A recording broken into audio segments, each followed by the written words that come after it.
நீங்கள் பார்த்துருக்க unbox bro. So இன்றைக்கி நம்ம வீடியோவில் பேக்ரவுண்ட் மாறி இருக்கும், அதே மாதிரி குரலும் மாறி இருக்கும். எனக்கு தொண்டை கட்டியிருக்கு, இதனால் மன்னிச்சிக்கோங்க. ஒரு 2-3 வீடியோவே இந்த மாதிரி தான் பேசிகிட்டு இருக்கேன். கொஞ்சம் நாளில் சரியாயிடும்.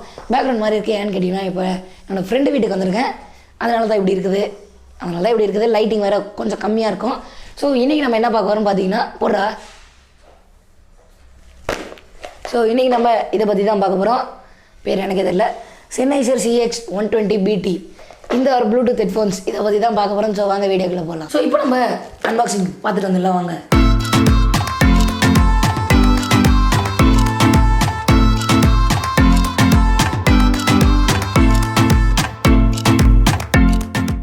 இப்போ பாக்ஸில் பார்த்தீங்கன்னா எங்கள் CX 120 BT ஒயர்லெஸ் போட்டிருக்காங்க.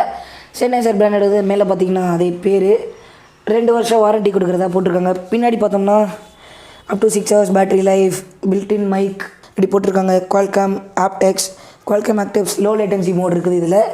அதுக்கப்புறமா கீழே சும்மா மாடல் நேம் அதெல்லாம் போட்டிருக்காங்க. ஃப்ரீக்வன்சி சைடில் இதோட ப்ரைஸ் போட்டிருக்காங்க. ப்ரைஸை பற்றி நம்ம லாஸ்ட்டில் பார்க்கலாம். இந்த சைடில் ஏதோ ஸ்கேன் பண்ணுறதுக்கு கீழே ஏதோ போட்டிருக்காங்க. ஸோ இப்போ பாக்ஸை உள்ளே திறந்து பார்க்கலாம். உள்ளே திறந்தோடனே பார்த்தீங்கன்னா Sennheiser ஹெட்ஃபோன்ஸ் கொடுத்துருக்காங்க. அடுத்ததாக உள்ளே பூச்சி வராமல் இருக்கிறதுக்கு கூட 2 இயர் டிப்ஸ், அது மட்டும் இல்லாமல் ஹெட்ஃபோன்ஸ்லேயே ஒரு இயர் டிப்ஸ் இன்பில்ட்டாகவே கொடுத்துருக்காங்க. அப்புறமா யாரும் படிக்காத புக்லெட்ஸ். ஸோ அன்பாக்சிங் பொறுத்த வரைக்கும் இவ்வளோ தான். சார்ஜர் கேபிள் உள்ளே கொடுத்தாங்க, ஆனால் நான் தான் தொலைச்சிட்டேன். அன்பாக்சிங் பொறுத்த வரைக்கும் இவ்வளோ தான். இப்போ நம்ம ஸ்பெக்ஸை பற்றி ஃபுல்லாக பார்க்கலாம். ஸோ இப்போ அன்பாக்சிங் பார்த்துட்டு இருப்பீங்க, எப்படி இருந்துச்சுன்னு எனக்கு கீழே கமெண்ட் பண்ணுங்கள். இப்போ இது தான் போட்டுருந்தேன். இந்த இயர் டிப்ஸ் பார்த்திங்கன்னா நல்லா கம்ஃபர்டபுளாகவே இருக்குது போட்டுக்க. அது மட்டும் இல்லாமல் இங்கே பட்டன்ஸ்லாம் கொடுத்துருந்தாங்க. ஒரு வால்யூம் பட்டன், அது 2 வால்யூம் ராக்கர்ஸ் கீ கொடுத்துருக்காங்க. தான் வால்யூம் ப்ளஸ் பண்ணுறது மைனஸ் பண்ணுறது. இதில் ஒரு நடுவில் ஒரு பட்டன் பாஸ் அண்ட் ப்ளே. இப்போ கம்ஃபர்ட்னு பார்க்கல, இயர் டிப்ஸ் நல்லாவே சாஃப்டாக இருக்குது. காதில் எதுவும் ரொம்ப குத்துற மாதிரி அப்படிலாம் ஒன்றும் இல்லை. ஸோ இப்போ இதுவே மற்ற இயர்பட்ஸோட நான் அந்த OnePlus யூஸ் பண்ணியிருந்தேன், அதோடய இதை கம்பேர் பண்ண முடியாது. அது வேறு லெவலில் இருந்துச்சு. அதை பார்க்கணுன்னா அந்த எங்கள் ஐ பட்டனில் கொடுக்குறேன், செக் பண்ணி பாருங்கள். இது வந்துட்டு பார்த்திங்கன்னா நல்ல பில்டுன்னே சொல்லுவேன். பட் OnePlus-ஓட கம்பேர் பண்ணல, ஓரளவுக்கு கம்மி தான். இது ஓகே. இதை பற்றி ப்ரைஸை பற்றி லாஸ்ட்டில் பார்க்கலாம். மைக்ரோ USB சார்ஜிங் போர்ட் கொடுத்துருக்காங்க. அதுக்கப்புறமா ஒரு சில இடத்துல பிராண்டிங்ஸ் கொடுத்துருக்காங்க Sennheiser-ன்ட்டு. இப்போ ஸ்பெக்ஸ்னு பார்க்கல, பேட்டரி கெப்பாசிட்டின்னு வரையில 6 மணி நேரத்துலேருந்து 6.5 மணி நேரம் வரைக்கும் சார்ஜ் நிற்கும் அப்படின்னே சொல்லியிருக்காங்க.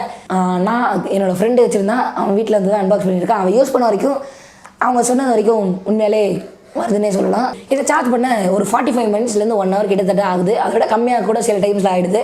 ஸோ இப்போ இதில் இன்பில்ட்டாகவே மைக்ரோஃபோன் கொடுத்துருக்காங்க. குவாலிட்டி நல்லாவே இருக்குது. அவங்க பேசுகிறதும் நம்ம பேசுகிறதும் கிறிஸ்ப் அண்ட் கிளியராகவே கேட்குது அப்படின்னே சொல்லலாம். ஆனால் நான் பேசுகிறது தான் கிறிஸ்ப் அண்ட் கிளியராக இல்லை, தொண்டை கட்டியிருக்கு. இதில் பார்த்தீங்கன்னா Qualcomm சிப் யூஸ் பண்ணியிருக்காங்க. அது மட்டும் இல்லாமல் Qualcomm லோ லேட்டன்சி மோட்னா ஒன்றும் இல்லை. இந்த லோ லேட்டன்சி மோட் அதிகமாக நம்ம ஃபோனில் ப்ளே ஆகிறதுக்கும் நம்ம கேட்குறதுக்கும் லேக் டிஃப்ரென்ஸ் இருக்கவே இருக்காது.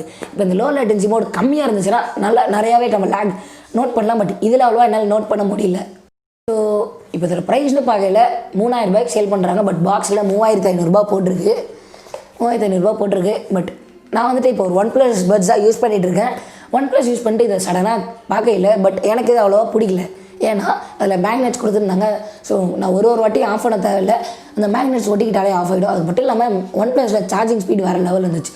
10 நிமிஷம் போட்டால் 10 மணி நேரம் நிற்கும். பட் இது வந்துட்டு கிட்டத்தட்ட 1 மணி நேரம் கிட்டத்தட்ட அது ஃபுல்லாக சார்ஜ் ஆகும். அதே மாதிரி 1 மணி நேரம் சார்ஜ் பண்ணாலும் 6 மணி நேரம் தான் நிற்குது. இதை OnePlus-ஓட கம்பேர் பண்ணல, அது 17 மணி நேரத்துலேருந்து 16 மணி நேரம் வரைக்கும் நிற்கிது. பட் இது 6 மணி நேரம் தான். இந்த ப்ரைஸ்க்கு இந்த சார்ஜிங் அப்புறம் மேக்னெட்டிக் அது கொடுத்துருந்தா கன்ஃபார்மாக இதை வாங்கியிருப்பேனே சொல்லலாம். ஸோ மற்றபடி நான் OnePlus யூஸராக இல்லைனா கன்ஃபார்மாக இதை வாங்கியிருப்பேன். ஸோ இதோட லிங்க்ஸ்லாம் கீழே டிஸ்கிரிப்ஷனில் கொடுத்துருக்கேன். நீங்கள் வாங்கணுன்னா கீழே டிஸ்கிரிப்ஷனில் லிங்க் கொடுத்துருக்கேன், போய் செக் பண்ணி பார்த்துக்கோங்க. அடுத்த வீடியோ ஒரு அன்பாக்சிங் வீடியோ தான். அடுத்த வீடியோவில் உங்களை நான் சந்திக்கிறேன். அது வரைக்கும் நான் வாங்க அன்பாக்ஸ் ப்ரோ.